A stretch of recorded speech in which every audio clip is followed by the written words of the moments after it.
Dad gave my spoiled brother $120,000 for med school but refused to help my business. Now they're begging for money, claiming my brother's life is in danger. Hi, so before I get into what happened, let me just tell you guys a bit about my family so everything makes sense. I, 21, come from a broken home. Unfortunately, my parents divorced when I was in middle school because my dad had an affair with his secretary. Of course, I found out about that much later when I was a little bit older, but the problems in my parents' marriage had always been there. Even as a child, I picked up on the tension that always seemed to be there. They were together, but I could tell that they were not really in love, and there was definitely something off. When I saw other parents with their children, I could tell that they were a happy family, but that was not the case with my family. I also have an older brother, and one might think that coming from a broken family would have made our relationship stronger, but that's not what happened. Unfortunately, my brother is a jerk, and for some reason, he always seemed to have it in for me right from when we were kids. He tried to put me down all the time and would bully me relentlessly. That led to our parents taking sides as well. My mom was mostly on my side, while my dad always supported my brother Eric. My brother, 25, was not a good guy at all and was literally the worst person to grow up with. He was the meanest kid ever and would never let go of any opportunity to take on me with his friends. I was a lot smaller than him, even physically, so I could never do anything except run to my mother, and that made me look even worse because it earned me the label of a mama's boy. My mother would always reprimand him, but it didn't help because my dad would always take his side and tell my mother that I needed to learn how to play rough, because that's how I would become a guy. But I didn't want to learn how to be a guy. I just wanted to live in peace.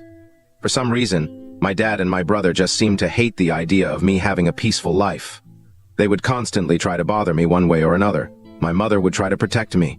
But there was only so much she could do because it wasn't like she could constantly keep an eye on us while also doing all the household chores. She was a stay-at-home mom, and she had a lot on her plate with raising us and also keeping the house in order. That's how things were growing up, and with time, I learned to accept it and just let it go instead of constantly complaining about it and fighting against it. Then, when I was in 8th grade, my mother sat me down and told me that she was separating from my dad. At that point, I was old enough to understand that they had their reasons, and this was for the best. She didn't tell me the exact reason why they were getting divorced, but I just assumed that it must have been because my dad was a horrible guy to be married to, and she just had enough, which is why she was leaving. It wasn't until much later when I was in high school that I found out the real reason why she had left. Apparently, my mother had found text messages on my dad's phone between him and his secretary, and that was the last straw for her because she had been putting up with enough already. But she couldn't accept infidelity. We were having a heart-to-heart chat that day, and she told me that the reason my dad had never liked me was that he hadn't even wanted a second child. But she had refused to give me up and had even threatened him with divorce. He was just setting up his business at the time, and they were short on money. They were already having a hard time paying all the bills, and having one child was also expensive for them at the time. Another child would be difficult to handle, but my mother put her foot down and said that she was not going to give me up and would definitely go through with the pregnancy. They did have a babysitter at the time because even though my mother was working before I was born, my mother suggested that she would continue to work and would just borrow money from her dad, my grandpa, until my dad's business took off, and then they would return everything. But my dad was not on board with the idea of taking money from his father-in-law, so he told my mother that the only way he would agree to a second child was if she quit her job and stayed at home. He expected my mother to disagree with it and terminate the pregnancy, but my mother didn't do so, and that's how things started falling apart between them. My mother acknowledged that both of them could have dealt with the problem better, but the way that my father had started resenting me and harming me after I was born made her feel terrible. And that's why she didn't try to reconcile with him. She told me that the fact that I had such a terrible childhood was partly her fault and apologized to me for it because she felt like she should have left sooner. But she didn't because she believed that it would have a negative impact on us. Unfortunately, the decision to stay in that marriage is what made things much worse, and ultimately she had to leave. But after getting hurt in the worst way possible, and part of her still loves my dad even after I was born and he had started to treat me really badly, she had held out hope that maybe he would change.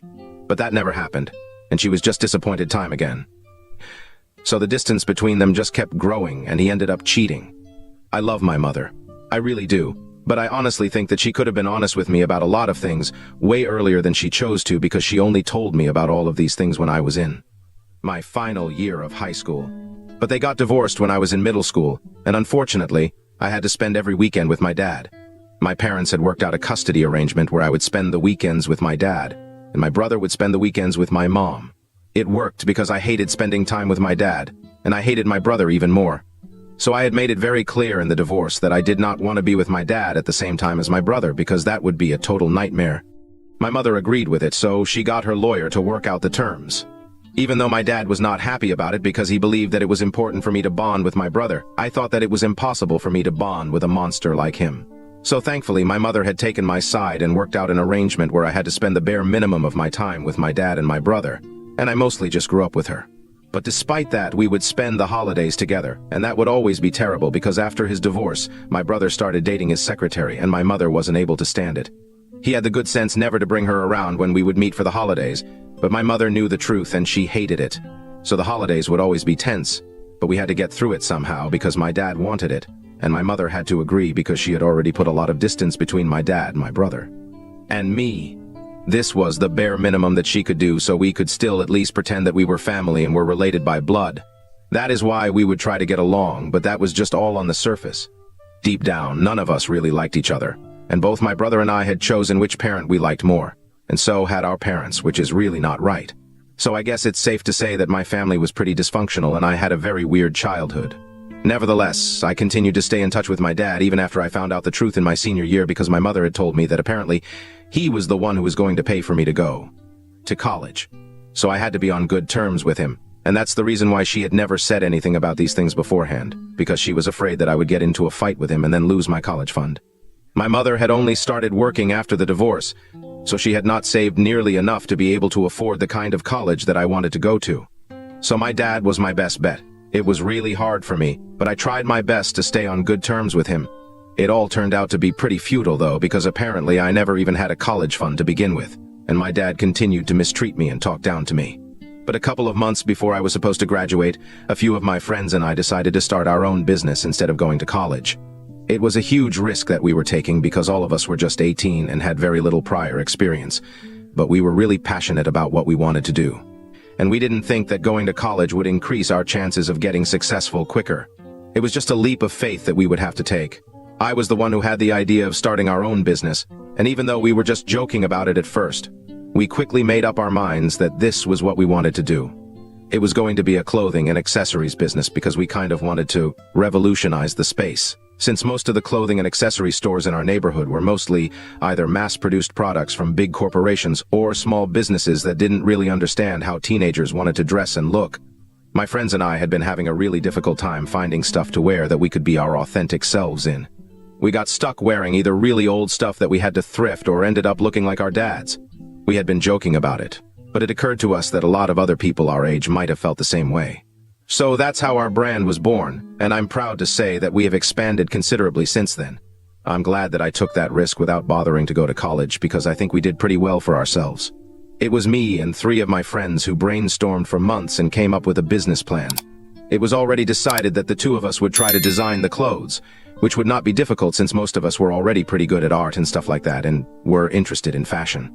The other 2 would focus more on the business aspect of things, so I was supposed to start looking for investors, which was going to be difficult because we were just a bunch of 18-year-old teenagers with barely any experience and no college degree. We didn't have a fashion degree, and neither did we have a business degree. All we had was vision. It sounds idealistic, but we were stubborn and had already made up our minds. For a few weeks, I didn't tell anybody about this, but then I couldn't keep it a secret from my mother any longer, so I told her everything. She was kind of nervous about it at first and insisted that I at least go to college and get a degree. But I told her that I was really sure about this and I just wanted her to support me. So she came around, but she told me that it would be very difficult to make my father agree to help me out with this because he already didn't like the idea of guys having typically feminine interests. If he found out that I was dabbling in the fashion industry, he would probably never speak to me again. But I needed money, and my friends and I were being declined by every investor. Most of them didn't even entertain a meeting with us before saying no because nobody wanted to bet on us, and understandably so. The only people who would even touch our business would be friends and family. So that's who we had to rely on, and I understood that very quickly. So about 2 months ago, before I was supposed to graduate, I decided to talk to my father about money for my business. My friends had already spoken to their parents, and everybody had agreed, albeit after a lot of pleading and begging, to invest in our business and help us out. But my dad would be the toughest nut to crack, and I already knew it. Of course, first. I had to tell him that I hadn't applied to any colleges at all because my friends and I had started working on our own brand, and that's what we wanted to go ahead with. That's what I needed my college fund money for. When I first told him about it, that I was not going to college, he didn't seem to care and said that he was fine with whatever I did.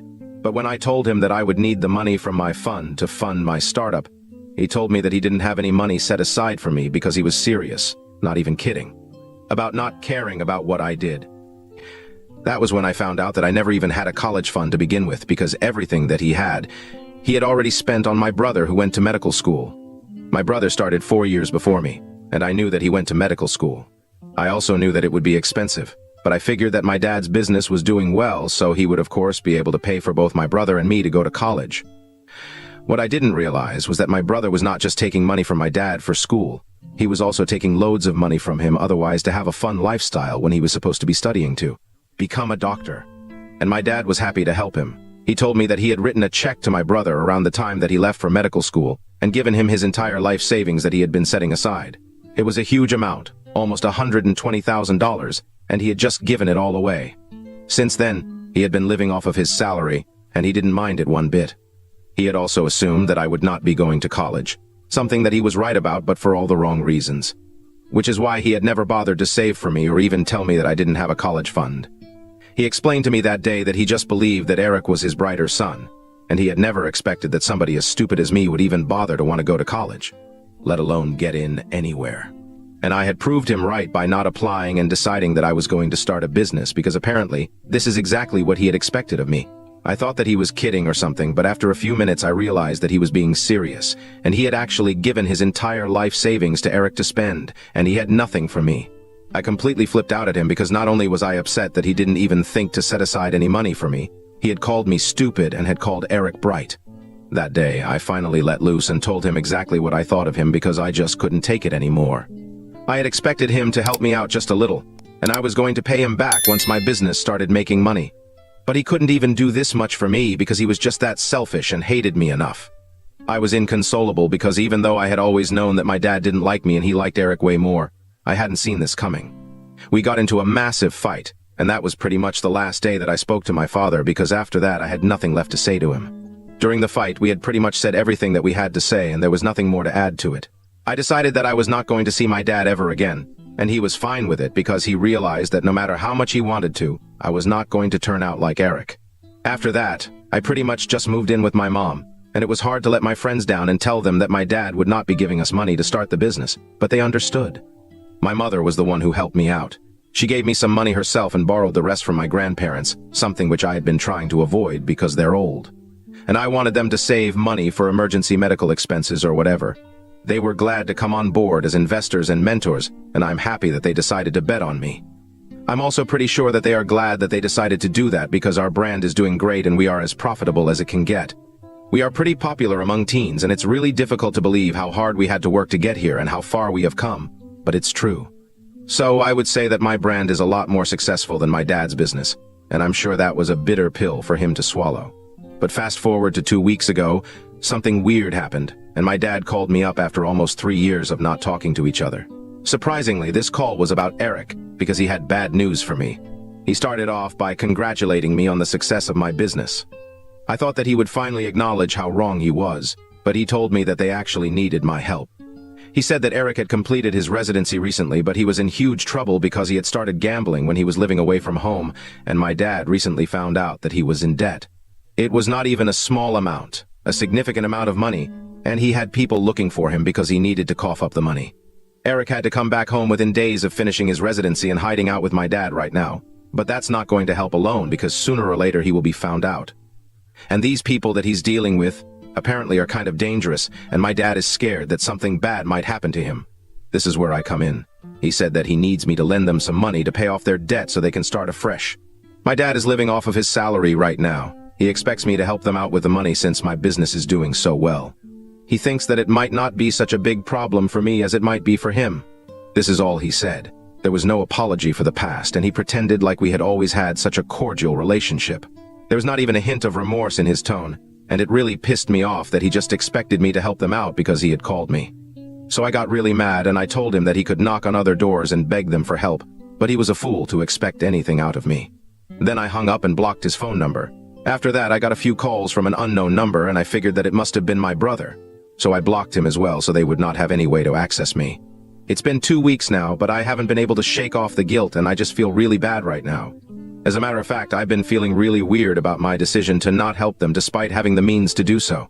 Ever since I blocked them, I feel like I still have the opportunity to do right by them, but I don't know if they deserve it and I'm really confused about what to do right now. Ida for not wanting to help my brother after my dad refused to invest in my business 3 years ago because he had already spent his life savings on my brother. Update 1.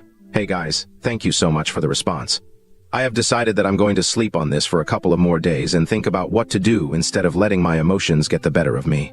So far, I hadn't spoken to my mother about it because I didn't want to stress her out. She had cut my dad and Eric off around the same time that I stopped speaking to them, but I know that she worries about my brother as well. She can't help it. She's a mom. And I know that if I told her that my brother was in debt, she would get really anxious about it. But I just had to talk to her about this, so I told her everything. And surprisingly, she said that I had no reason to help them because they had never looked out for me or had my back. It would have been a different story if my father and my brother had apologized to me for how they had been mistreating me my entire life. But they didn't even do that, and it was the bare minimum. So I really had no reason to feel sorry for them because Eric had dug this grave for himself, and now he could lie in it. My mother told me that she would have been worried about him had he been any younger, but he's in his early 20s, and it's not like he didn't know what he was doing. He screwed up. My dad allowed it to happen by encouraging him to be the worst in his entire life. Now the two of them could clean up this mess. I thought it was great advice, even though I'm not sure what I want to do right now. I'm still going to think about it, but honestly, my mother has a point. This is my hard-earned money, and I don't want to just give it away to a gambling addict. Besides, I don't even know if they were telling me the truth, or it was just a story that they made up as a ploy to get cash out of me. Honestly, I wouldn't put it past them because all things said and done, I'm a lot more successful than they had bargained for, and I'm sure that it's not easy for them to accept this. So of course they will try to do anything in their power to screw it up for me. Update 2. Hey, so I made the post last week. Yesterday, I decided to do some digging to find out what was going on so I could make an informed decision and not deal with the constant guilt of hanging my family out to dry. I know that they did me bad and stuff, but I am a paranoid guy, and I just wanted to make sure that nothing that bad was going to happen to them because I don't think I would be able to forgive myself if it did, and I would hold myself responsible if something did happen. So I thought that I would pay them a visit and check out what's up. I went over to my father's house, but to my surprise, I found out that they had sold that house around 3 weeks ago, and a new family was already living in it. I spoke to the neighbors and found out that the house had been on sale for almost a month. Apparently, the realtor had made a huge sale, and my dad had received a substantial amount of money because the house that they had been living in was apparently in a prime location right now, and was worth quite a lot. But this was 3 weeks ago, and my dad had already received the money by the time he called me, so I could not understand why he felt the need to ask me for money as well. It was confusing, and I had no idea what to make of it until this morning when I received a call from my dad's lawyer who told me that I was going to be excluded from my father's will because I had apparently failed the test that he had set for me. You guys are reading it right. They were not in any real trouble, but my dad was just testing me to see if I would have their back, and on the basis of that, he would include me in the inheritance. He had sold the house because he was moving to live with Eric, who had recently finished his residency, and since he wanted to wrap everything up here before he left, he created this little test for me. I can't even imagine what kind of screwed up mind would think that this is an acceptable thing to do, and I'm honestly glad that I failed his little test because I really don't need his money. He can disappear off the face of the earth tomorrow, and I still wouldn't care because I've been caring a lot in the past few weeks and it got me nowhere, so no more of that. Gosh, it's still mind-boggling how insensitive and psychotic the two of them still are. I think some people are just not capable of changing and think that the world revolves around them. I'm just glad that the business is doing well, and I will probably not need to rely on anybody's inheritance for the rest of my life if my business continues to grow at this rate. But the mystery had been solved, and there was no reason for me to worry. It's just sad because now if something actually ever happens, I probably won't even believe that they are pathetic. I just absolutely have to say that. Update 3. Hello. So this update is coming almost a year after the last one, and I'm happy to tell you guys that I am engaged now. I met my future wife last year, and I know that getting engaged after being together for just a year is too soon for most people, but you know what they say, when you know, you just know. And besides, I have known my fiancée ever since we were kids. She had moved away in the middle for a bit, but now she's back. And that's how we reconnected last year and started dating almost immediately because we had wasted a lot of time and we didn't want that anymore. But the update is not about her as much as I would want to continue talking about it. It's about my dad and my brother's reaction to the news of the engagement. For some reason, they felt the need to reach out to me via email and inform me that while they were happy for me and my fiancé. They would not be attending the wedding because they think that it's inappropriate for them to be present at an event where the host doesn't even like or respect them. So they wish me the best. They will not be attending any of the wedding festivities. My mom, my fiance, my friends, and pretty much everyone I know read that email because I forwarded it to them, and we had a good laugh about it.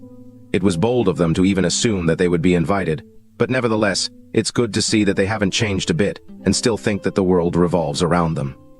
At least it keeps us entertained, that's for sure.